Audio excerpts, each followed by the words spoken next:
Hey, good morning. Welcome to the workshop. The most important thing that we can do for you is take away the mystery of getting your initial funding. And so one of the things I want to emphasize and what I'll tell you this morning is there is a pathway to do this. The people who will be speaking with you this morning and then this afternoon know a lot about that pathway. With many other things in your training, whether you have been trained in clinical medicine or in research, there are pathways to follow. There's specific things that we need to do. And one of the things that we invite you to do is to learn as much as possible about the very, very important aspect of getting funding. So this is an extremely important element of what you'll need to do in academic medicine. Among you, I asked Lisa to give us the numbers to begin with. This is our largest workshop attendance to date. Who among you are graduate or medical students? Great. Postdoctoral or clinical fellows? A large number of you, and junior faculty. Great. So everything that you'll hear today is relevant to all of you. And what I'll say in these comments is specifically addressed to you. And so I'd like to go through the top 10 things that you'll need that I have found, and I think you will find to be most important. The first is for a career development award of any kind, you'll need an experienced mentor. Specific mentorship and the plan for your mentorship is critical to be described in your application, and that goes for whatever kind of career development award that you're applying for. And you're going to hear a lot about this today in the presentations. Very importantly, when I review a career development award application, I want to know how the work that's described and the plan that's engendered benefits you specifically. Not benefits the mentor, not benefit your institution, but you. And that's very important. For most of the proposals that you'll be writing, the criteria for review are these: the significance of the problem, the investigator, and I've highlighted the mentor because often I find that applicants don't realize how important it is to have an experienced mentor and demonstrate the experience of that mentor and your relationship with he or she. Innovation, approach, and environment. So these are the 5 criteria that are normally in any application, but you're specifically judged on these in NIH applications as well. So what are these top 10 requirements for funding? First, and we're going to go through these in some detail, organize goals and priorities. So one needs to be extremely clear as they write their application what your specific goals are. And as we already mentioned, mentorship is key. Getting advice from experienced investigators early is extremely important. Choose your funding agency and know your audience, and we'll talk about that. Be up to date with the literature. The only way that I know something is novel is by knowing what's gone on before in my field. Establish collaborations, and if you're at UCLA, you have many opportunities for that. Be aware of the overly ambitious pitfall. So the most common complaint from reviewers for a career development award application is that it is overly ambitious. Respond to and learn from critiques. None of us get funded on the first time every time, and therefore there are critiques that are engendered for reapplication, and this is a very important thing to learn how to do, is to respond to those critiques. Number 8 is ideas are cheap, but research is expensive, and we're going to talk about that. Good ideas are fundable ideas. Advertise your results to leaders in the field, and it's important to recognize everything we write, including our proposals, are really advertisements for our work, whether it's funded or not. And then finally, that writing a grant is creative and a process that's inseparable from your ongoing research. Okay, what about organizing your goals? Remember that your application for a career development award is best with a clearly stated overall hypothesis, so it is very clear from reviewers what you want to do. So if I'm your reviewer at the NIH or some other funding agency, I need to present your work to the review committee. Make it easy for me. If it's not clear to me what your overall hypothesis is, I won't be able to give you a good presentation at that committee. It's very important to draft your specific aims that address that hypothesis. So often what we'll see are aims that are disjointed from the hypothesis, and you want to go through and make your aim page address your stated hypothesis. I would spend a lot of time on your aims page because it dictates the rest of the proposal. Importantly, draft, refine, and edit the beginning of your proposal with your mentor. The most difficult thing for me, and probably the impossible task, is when somebody hands me a draft of a proposal in its entirety 48 hours before the deadline. That's a recipe for disaster, really. It's very important to actually begin with and show your mentor and senior advisors a single page that states your hypothesis and your specific aims, because everything is dictated from that. So this again, and I'm repeating it because it's so important to get that advice early. Often when we write proposals, if we spend a lot of time on the entirety of the entire proposal, and then we show it to people for advice, it gets to be very difficult to make those changes. So what I do, and I still do it actually, is I'll ask colleagues for advice on specific aims rather than the entire proposal. I'll just say, what do you think of these 3 specific aims?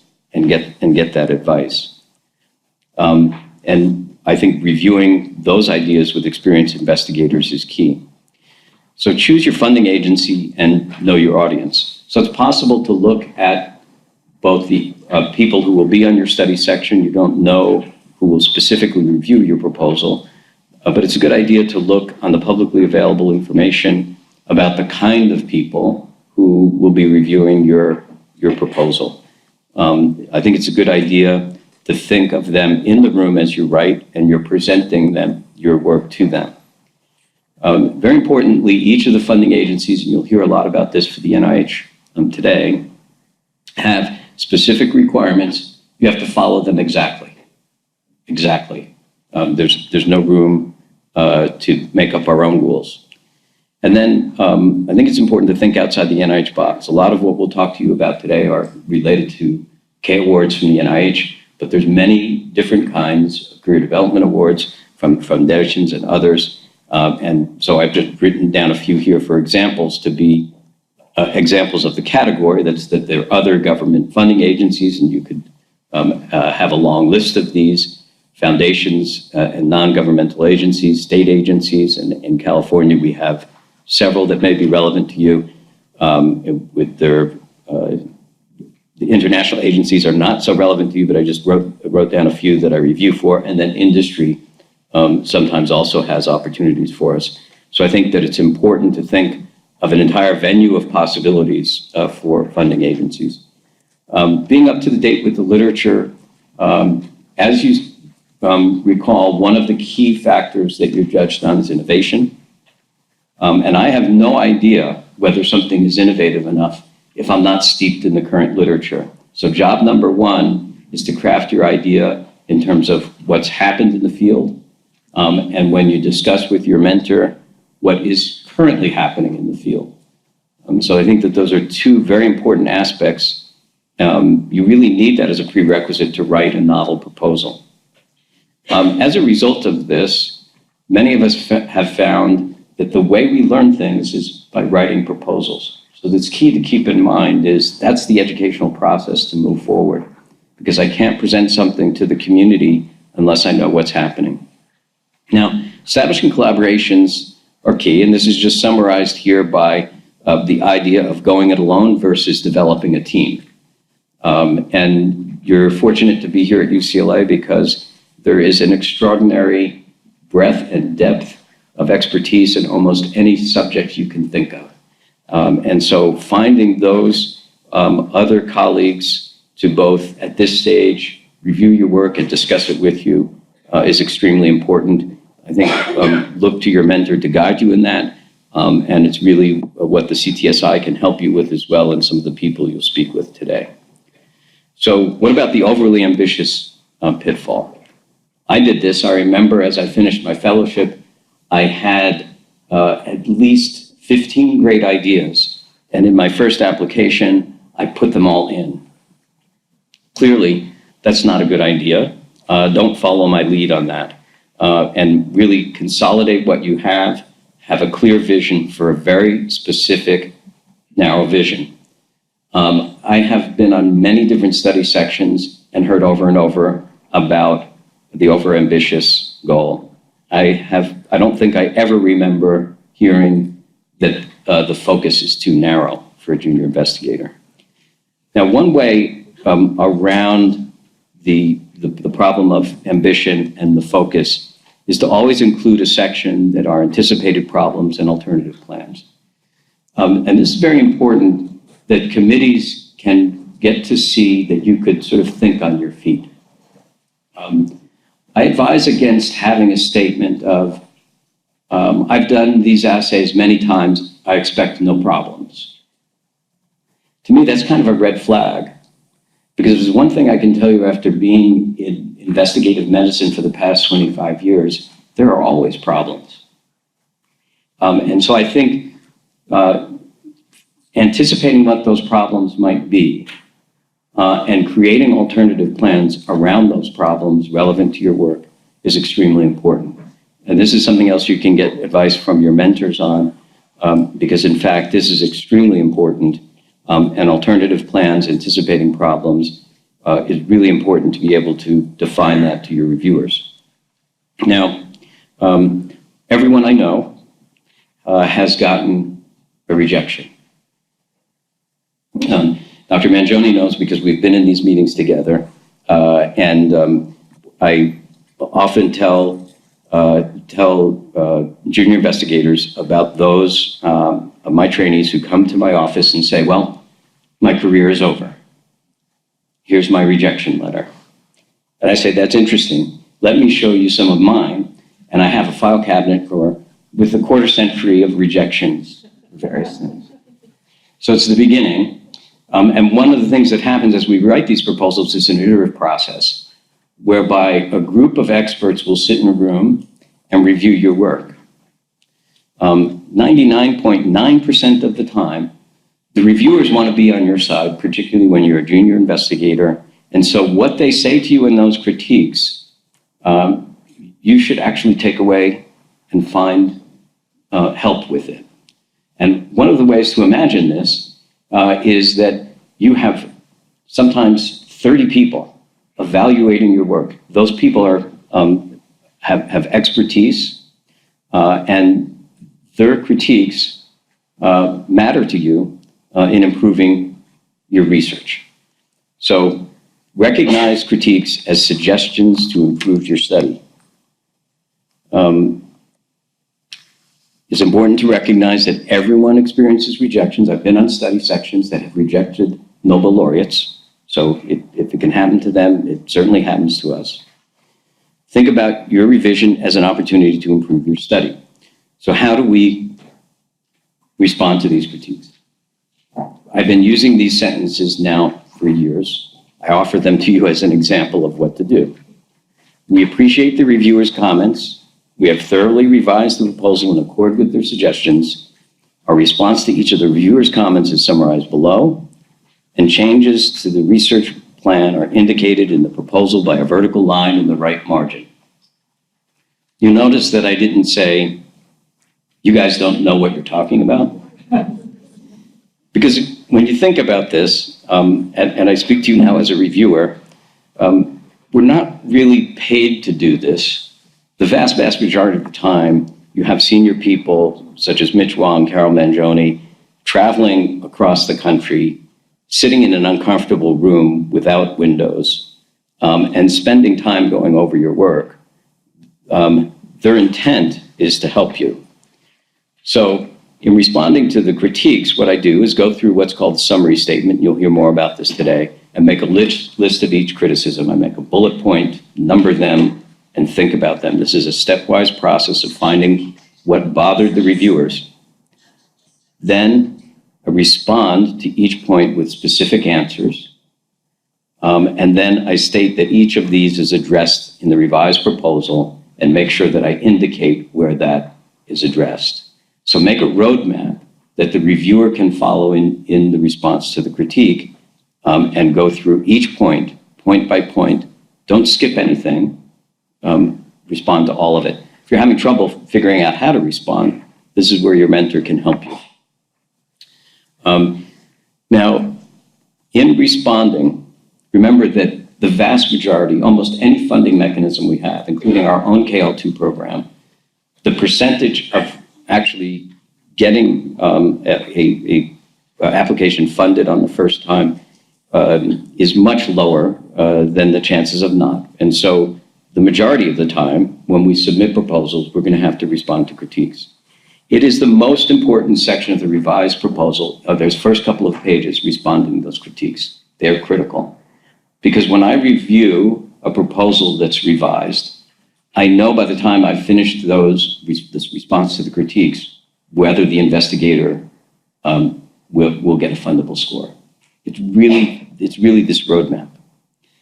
Now, number 8 is ideas are cheap and research is expensive. And this has to do with good ideas or fundable ideas. So that it is possible, actually, to have some great ideas that are not fundable. And what do I mean by that? If I don't have preliminary data supporting an idea, that could be problematic.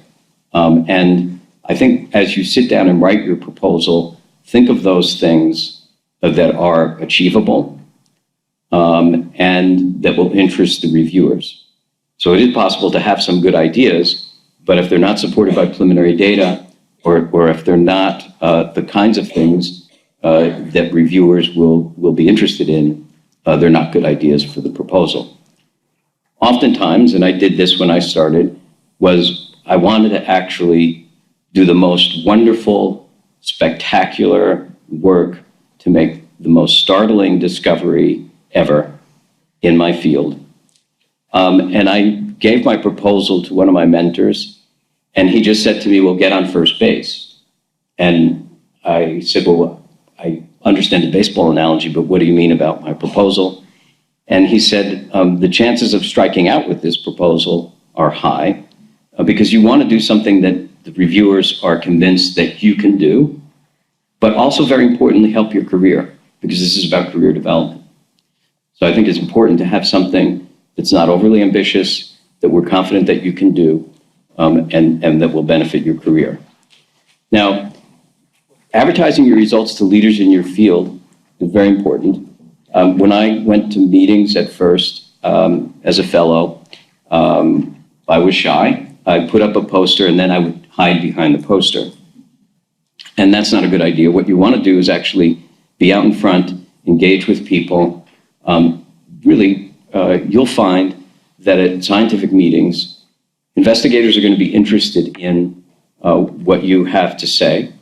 And one of the things I found was that, funded or not, people began to remember my work as they reviewed it in study section. So we spend a lot of time on study sections, really going through work. And I met people at meetings that clearly had reviewed my work. And so discussing at presentations or posters with those individuals is very important. So be mindful of the fact that when you submit a proposal, you're submitting it to be funded, but it's also out there in the community, and it's an advertisement for what you do. So, and these bullet points relate to that each proposal tells the scientific community who you are. Finally, writing a grant proposal is creative and separable from ongoing research. And so for many of us, we actually enjoy writing proposals. The reason is this is the way that we learn. It's a way we understand what's happening in the field. It's a way to organize our thinking for subsequent research. So now, with many of the things you do, we have a short quiz. And first question is, I got a rejection notice. Is my career over? This was me when I started out. I started very young. And just to remind you that your career is starting with that rejection notice. It's part of what we do. It happens all the time. I've not really met anyone who has been in this business for any length of time who has not had a rejection. Now, what can happen is I'm angry with those reviewers. Are they out to get me? And I think it's important to remember that, in fact, it's quite the opposite. The reviewers are trying to help you. And so one needs to answer the critiques and use those critiques for your benefit in your research.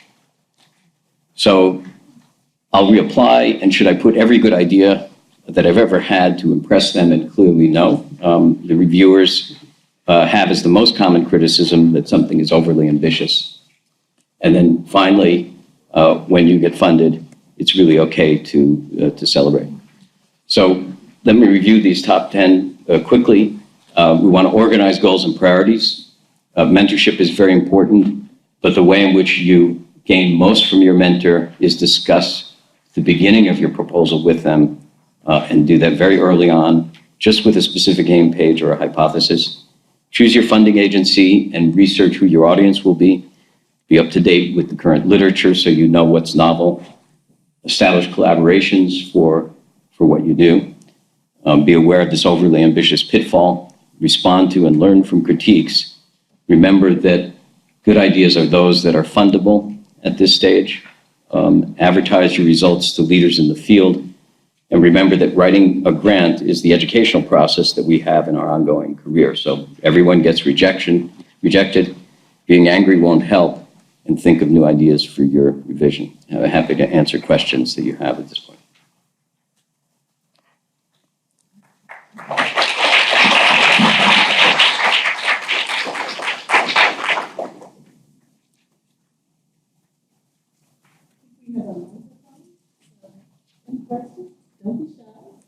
We don't charge for questions, actually. How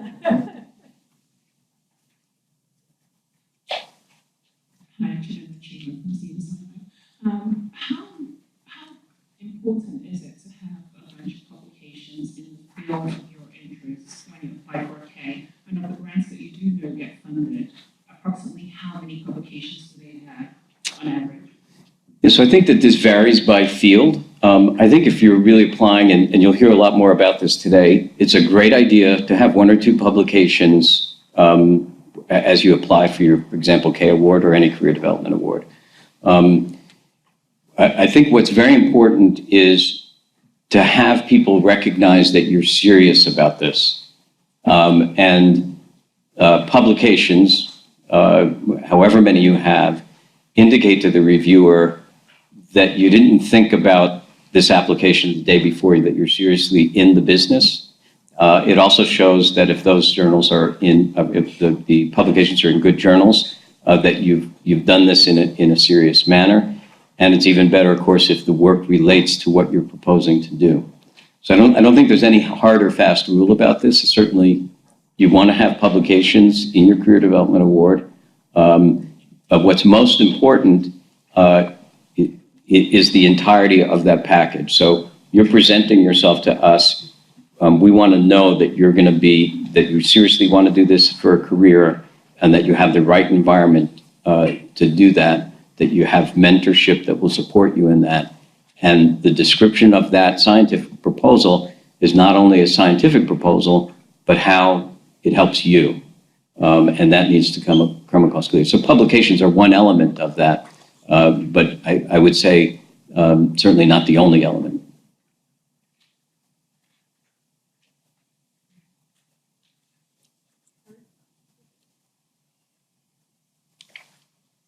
Hi. So one piece of advice that I hear often that you give us today is to imagine the room that your study section is going to occur in. And I find that I try, but I can't actually imagine what that room is like. Do you have any advice about how to get a better picture? Yeah, so at times in the past, we've sometimes had pictures or actual, some of the things that I do for the professional societies I belong to, we have mock study sections. So we actually go through, and maybe Carol, we can we can institute that at some time to show them exactly what happens. So what will typically happen, and I think you'll hear more about this today, is that between 1 and 3 reviewers will review your proposal. We get assigned those. So we may get a study section, for example, may have 50 or 60 or even more applications to that study section. What happens is generally the top half are actually reviewed in the committee. And we sit there. If I'm assigned as the primary reviewer, I will describe what's in the proposal scientifically. I'll describe you, your mentor, your environment, and the entirety of the proposal. Thereafter, if Carol's the secondary reviewer, she will say, I agree with Steve on these points. However, I would add the following. Then Mitch might be the third reviewer. And then what happens is those 3 reviewers will give their recommended scores, and the other committee members will then vote a score. That process, depending upon the different study sections and how much disagreement or not is involved, is a relatively brief one. So it's important, I think, that if you're writing to me as the primary reviewer, you're writing something that's very clear for me to then present for you. And I think you want the reviewers to be on your side in that. And so some of the sort of technical things that make it difficult is presenting something that's difficult to read, okay? And keep in mind that most of the reviewers are sort of going to be maybe in my age bracket, and so one of the things that we find at my age is it's hard to read small print. If you put a lot of small print crammed on a page, it's going to be difficult for me to understand what you're trying to do and then present it to the committee. So, and I've seen this happen, is to be on a study section where the primary reviewer would start off by saying, this was an extremely difficult proposal to read physically, right? And so you don't want to turn people off at the start. So you're presenting something that's entirely clear to a group of 25 or 30 people who are going to spend time and really try to figure out what you've done and whether this is a great proposal that helps you. I'm not sure if that answers your question. Yeah, I think a couple of Yeah. other points is in a lot of study sections, they would tell the primary reviewer that you have 5 minutes to present the proposal. So, you spend a year writing this proposal, and we spend 5 minutes talking about it. And usually the secondary reviewer is asked to, fill in the gaps or anything they disagree with in about 2 minutes. So the whole process in the study section, if things are going smoothly and there isn't a lot of controversy between the 2 reviewers, is about 7 minutes. So one of the things you have to always keep in mind, and I see people do this, and probably Dr. Saluski will talk some about this, everybody in the room is likely to have read your abstract. Okay, so in some respects, your abstract is the most important thing you write in that whole proposal, because everybody gets an opportunity to then provide a score. And those scores get averaged. And the primary reviewer, secondary reviewer, they don't get any more weight than everybody else who scored the proposal. So you want to make sure you don't wait till the morning you have to submit it to write your abstract. You want to do that early on. You want to show it to people and make sure that it's clear. Because if you can have a really clear abstract, it will help a lot. And again, I have to re-emphasize what Steve said about the ease and readability. So really using a nice size font, having some white space on the pages, breaking it up a little with figures and tables, making it beautiful, I think helps scores a lot. And so, what that telegraphs to the reviewers is you weren't a last minute guy. If you had time to actually communicate with an attractive figure or a good looking table, if you had time to edit it so that it's not just wall to wall words, then we know that you took the effort and were ahead of the game. And those characteristics are the characteristics that make great scientists. So it tells us something about your work style and how you do stuff that's a positive. Any other questions?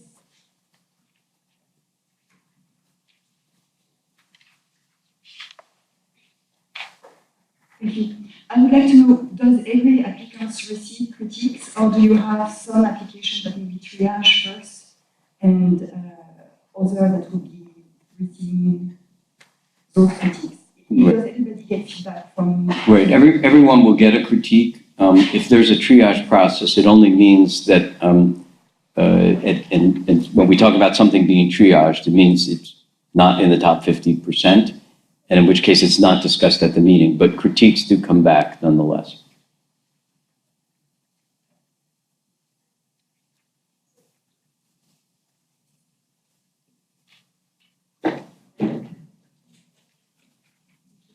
How important is it to have didactic training in a career development award?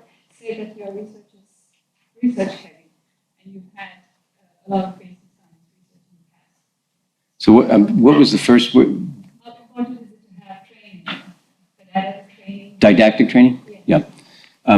So I think what we typically put into our awards, and this is really dependent upon the field, but almost always, and it's particularly true for clinicians who have been either away from the laboratory for a long period of time, that in the environment, there's a number of very important opportunities for didactic work, courses, seminars, all of those. And I always encourage and work with our mentees to put that information in. And an example is there's a wealth of different seminars, courses at UCLA. They should all be in your career plan for what you'll be doing. I can tell you that I've seen critiques for people applying for K awards from UCLA, and the critique comes back, well, we know that you have a program where you can get a master's degree in the area that you're applying in. Why is this applicant not taking advantage of that? So I think every didactic opportunity that you can take advantage should be in your application, as is, and we typically have, and you could see some of this later. I think Mitch is going to talk about the library that we have on our website. You can see some of this in the career plans, in that we always put in the opportunity to have the relevant seminars that are here, that are relevant for you, those courses, and that ongoing work. Very importantly, the time that you're going to spend with your mentor in one-on-one interactions. I like to put in that there will always be, on a specific day of the week and a specific time of day, a meeting, and then in addition, of course, during the week to have more. But I'd like to make that be as specific as possible. So these are some of the things that you could pick up from the applications that have been successful. Also, Dr. Saluski will be talking about what constitutes a strong educational plan in his talk. So you're going to hear more about that this morning.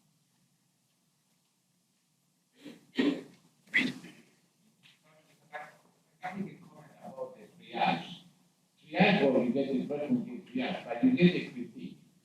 But if you respond correctly to the critique, I've seen grants and then they get funded. If you follow through, so that doesn't mean you get a critique. So your score, if you follow the critique, and you can respond correctly, that is the chance that maybe the next time you get funded. So that doesn't mean that the grant